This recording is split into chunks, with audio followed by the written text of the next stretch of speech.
This is Looks Good on Paper, a podcast from Willow about flipping the script on traditional hiring.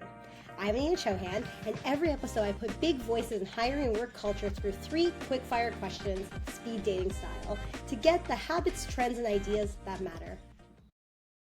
Hi, everyone, and welcome to this week's edition of the Looks Good on Paper podcast powered by Willow.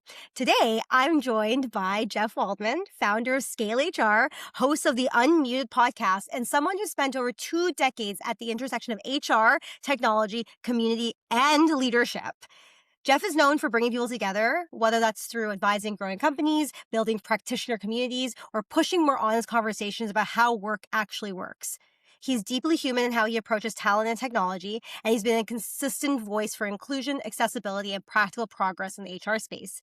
He's also a friend of mine, so I'm really excited to have him on here. Welcome, Jeff. I'd love to hear what I missed about your amazing, illustrious career. How'd you get here? That was pretty good, actually. I'm not sure how I could have written it better, but thank you, Nina, for that. It's great to be here. It's great to be on the other side of it because usually I'm the one that's in your seat, but it's nice to be on the other side. So it's amazing. Yeah, I feel like you have really built something amazing within the space, especially in North America. And I know you run a lot of different events around the world too now, right? Can you share a little bit about that? yeah, so part of my career has always been about bringing people, together to learn, to network, to get inspired, and that's always been a huge part of my career, going back 15, maybe plus years. And so we have Social HR Camp, which I founded in 2012. We've run over, I don't know, I've lost count, maybe over 70 events now, and soon to be 16 North American cities. And then we're actually expanding into Europe and other places around the world. And then that's all really grassroots, organized by, HR for HR. And it's really about tackling what is top of mind right now, which is largely driven by, AI, obviously. Shocking. And then we also do HR in Tech Crawl, which is in Toronto during Toronto Tech Week. So that was popular last year, and we're going to be bringing it back. And yes, we are bringing the buses back because people love them, even though we didn't really go far. So yeah. There you go. That's awesome. I feel like there's like so many things you do for the HR community, and now seeing that impact globally is going to be so exciting. We'll make sure to add these things into the show notes so you know where to connect if you're in another city, how to get involved with anything that Jeff has been putting together, and to attend some of the events coming up because he's always running something and he's always bringing people together, which is why I really admire about the work that you do. It's very inclusive, and I'm really excited to chat with you about all things that look good on paper and turn out not to be. So why don't we jump in? Kicking it off with the first question. What's the biggest hiring mistake companies keep making, even when they know it's clearly not working? How much time do you have? Because this has been the constant thing that has plagued my entire career. So I started in, HR many years ago. I've hired thousands of people. I don't do HR anymore, but I still am part of the ecosystem. Here's the problem. We still look at the signals and the things that have virtually nothing to do with future outcomes. Zero. So we overvalue things like job titles, which job titles get hacked to pieces now. So it doesn't matter what you're looking at. Brand name company must hire from Amazon or Google. A certain school, which is not a big deal here in Canada, but it is elsewhere because you're trying to bring down your risk or you're looking for ways out. And I think part of the problem with that is that roles are moving too quickly, especially with AI.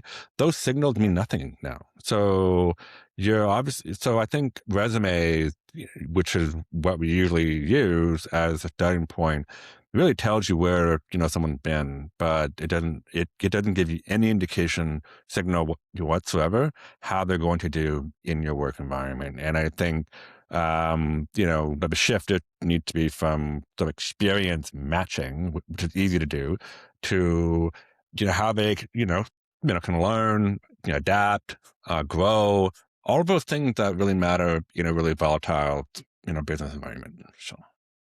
Agreed.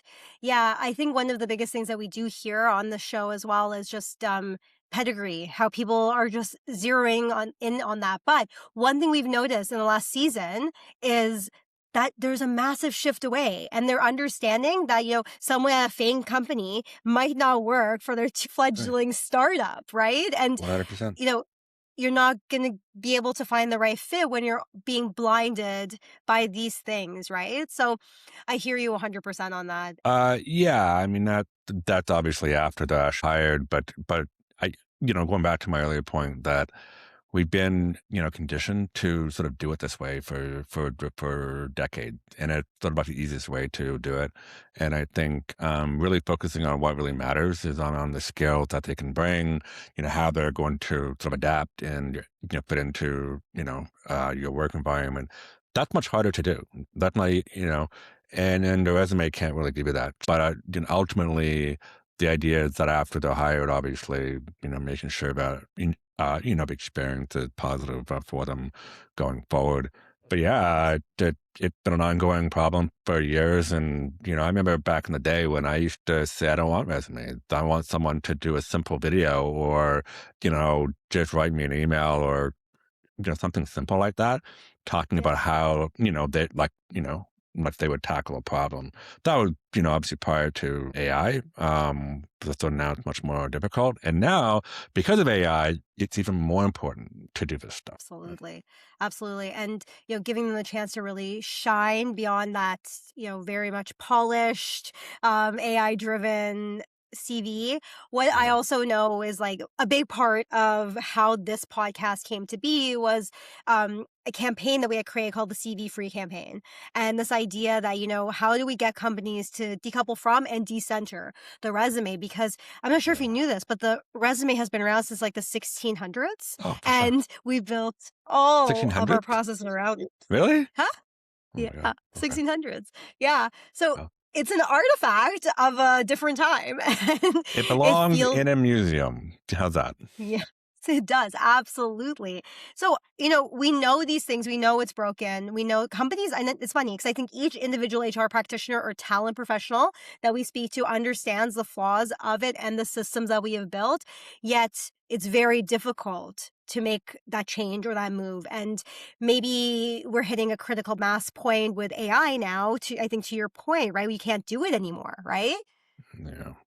Yeah, because Absolutely. I mean, ultimately, the AI, I mean, I can have like any platform I want just to write a polished, crystal clean, resume that matches to a job posting, right? And I can do it in second, and then I can just sort of ship it off. And so when the hiring company, looks at it, they go, "Oh wow, this is fantastic," right? And so, but the problem is that when they talk to me, they'll know pretty quickly, that I'm full of shit. They'll know that there was a mismatch. You sort of wasted your time. And the last thing is to invite the bad quality from the seeping in. And look, I mean, not everyone's going to present the same way, or the resumes will all look different. But I think the resume needs to sort of go away, and we need to focus on other things. And there are many other ways to actually assess people, right Yeah. out of the Oh, gate. So, we have that question coming up soon. okay. So hold on to that thought. Okay, so moving on to question number 2. What's a hidden bias companies unknowingly have, even when they think they're being progressive in their hiring? I think we alluded a little bit to this, but I'd love to hear what you have to think. Yeah, I think the one that's been sort of consistent for years, I think, and is when people look at someone's career and they look at it to make sure that there is a clean career. So it's like, so what they look at is are the gaps, right? So, for example, someone may have gone on mat leave, for a year, and that person gets docked, because there's a gap there, or someone, didn't sort of move up the ladder each time they changed jobs. It was more of a, lateral move. who cares? I mean, that person changed the organization. They sort of took on new challenges. And so, they get penalized for that. Or, someone may penalize someone because they change jobs every 18 months. Well, guess what, folks? The average tenure for most people today is 18 months. So, or less. And so I think, anything that is sort of off the narrow, conventional background get penalized, and that drives me nuts because my career is actually anything but a straight line upwards like that.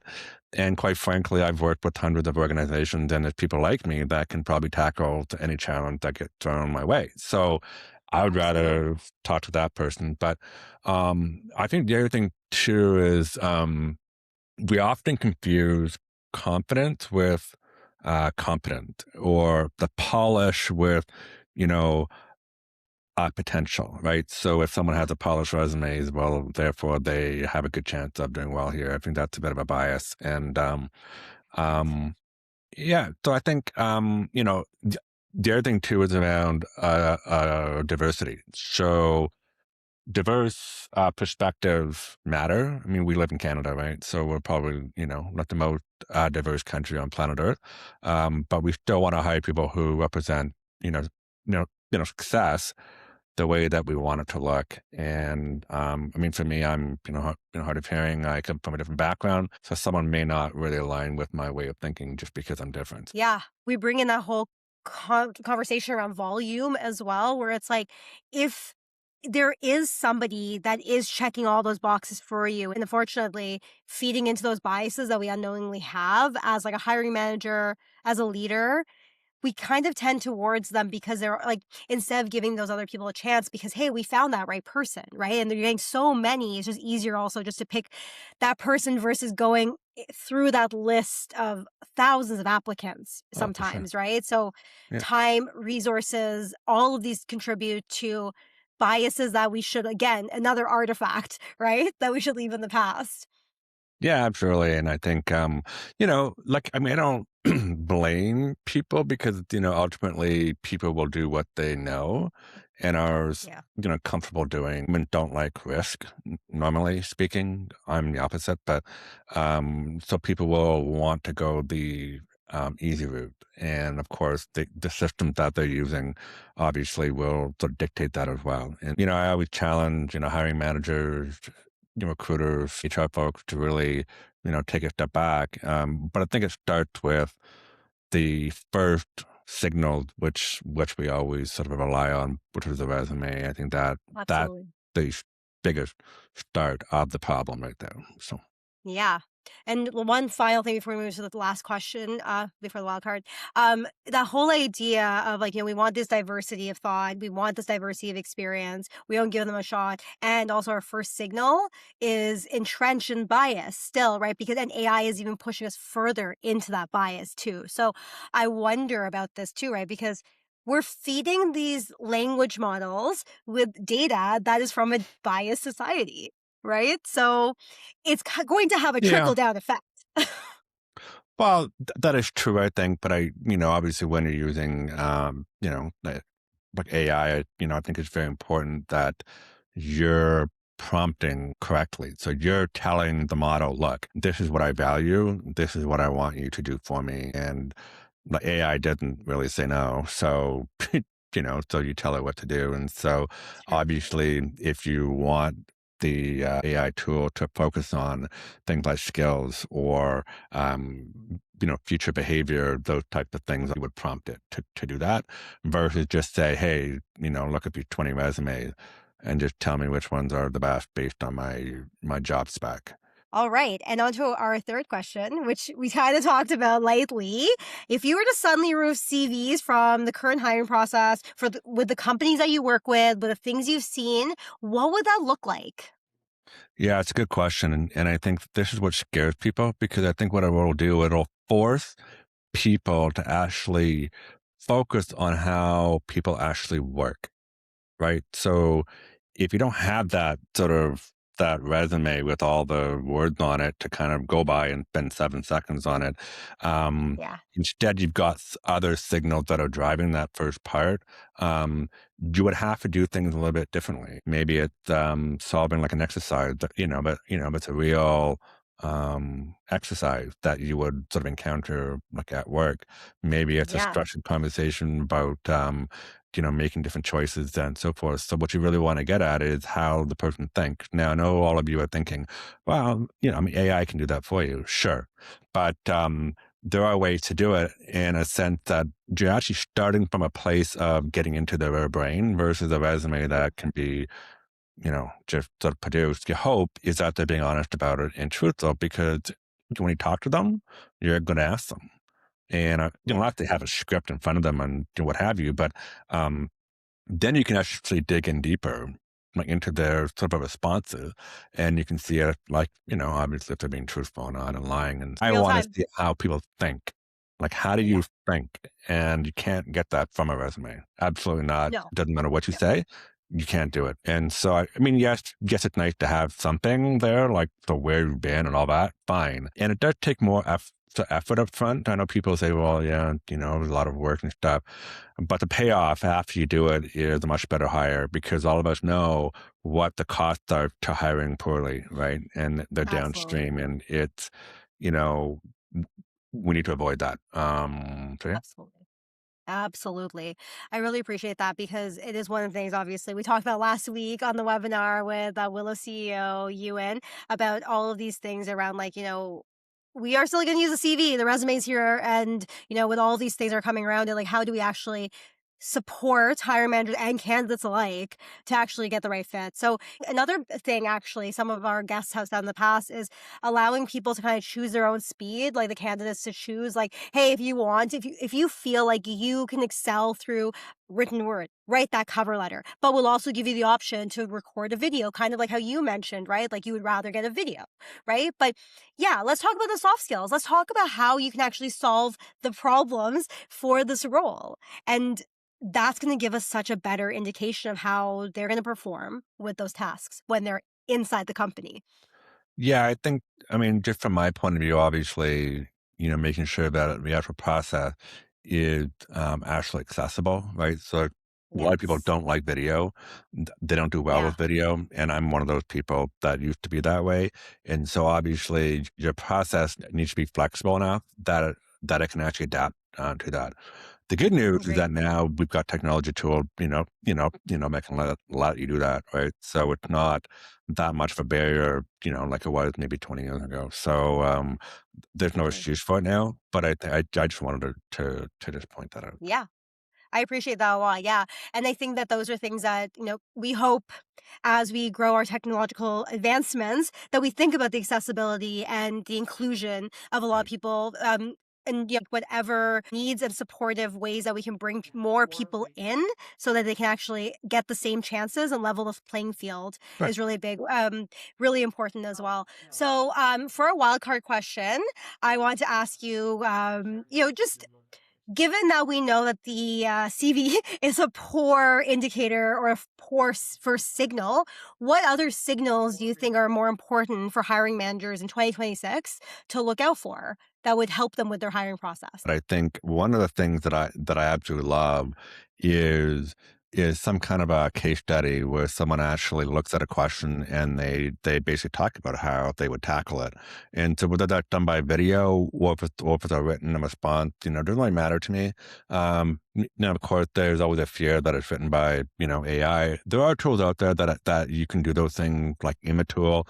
It catches cheating and all that kind of stuff. But I think Yeah. uh, again, those are the best ways to do it as a first signal, right? So obviously, you know, uh, hiring managers can't talk to 1,000 people. So there needs to be something that's scalable, is short, upfront. But it's really asking them how they would do something, like getting Yeah. into their mindset as to how they would sort of approach something, because that'll give you a lot of insight as to their thinking process. And then if you think that thought process will add value to, of your organization. I'm sorry, Yeah. but a resume can't really give you that. Um, it Okay. can give you some signals, but they're usually quite poor. And, I've tried hiring people in the past just purely based on a resume. And then some people I'll take a different approach. And then I always find that I get better quality information with the latter approach, which is what you Yeah. want. It's more complicated sometimes, can be more difficult, but it's a mindset change and a behavior change. So I think really asking yourself, what is the goal here? Is to get Yeah. good information about how this person thinks. I think that is the core of it because you'll be working with them, right? Yeah. So obviously, you want them to have a brain and to think. So, yeah. It's true. I like that because I think it's not just about you actually getting the task done. It's like, how are you actually thinking through the process? Does it also, to your point, and I really like that you said this, like, does it work with the way that, even the rest of the team thinks, and can it work together? Is someone that's going to be complementary? Is it going to be someone that's contrarian? Early stage, it's important to be able to move together, to move fast. Jeff, thank you so much. It's been a joy to have you on the podcast. And thank you so much for bringing people around the world together. And I'm excited for the world to hear your thoughts. Yeah. Thank you very much for having me. Of course. Thanks for joining me on Looks Good on Paper, powered by Willow. If today's 3-question sprint gave you something new to think about, hit subscribe and share with your network, because in hiring, and really in life, it's never just about what looks good on paper.